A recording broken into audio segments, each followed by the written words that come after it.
రాష్ట్ర ఆదాయం అంతకంతకు క్షీణిస్తా ఉంది. మరి అనుభవం గల్ల బట్టి గారు ఇప్పుడు ఏం చేయాలి చెప్పాలి ఈరోజు. ఎందుకంటే అయితే తమ యొక్క పరిపాలనా వైఫల్యాలను సరి చేసుకోవాలి.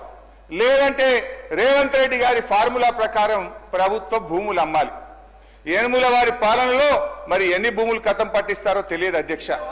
ఎందుకంటే అధ్యక్ష, గచ్చిబౌలిలో 400 ఎకరాలను వేలం చేయడం ద్వారా 30,000 కోట్లు రాబట్టాలని నిర్ణయించారు. ఇప్పటికే టీజీఏసీ భూములు తాకట్టు పెట్టి 10,000 కోట్ల రూపాయలు అప్పు తెచ్చారు. ఇప్పుడేమో హెచ్ఎండిఏ ఆస్తులు తాకట్టు పెట్టి మరో 20,000 కోట్ల అప్పు తెస్తామని మొన్ననే అసెంబ్లీలో సమాధానం చెప్పారు.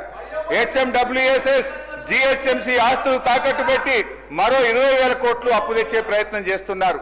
హౌసింగ్ బోర్డు భూములు అమ్మకం ఇప్పటికే షురువైపోయింది. నాడేమో ప్రభుత్వ భూములు పెద్దలు ఇచ్చిన ఆస్తని, జాతి సంపదని, చచ్చిపోతే బొంద పెట్టడానికి జాగుండదని రేవంత్ రెడ్డి గారు చాలా గొప్పగా సుభాషితాలు చెప్పారు.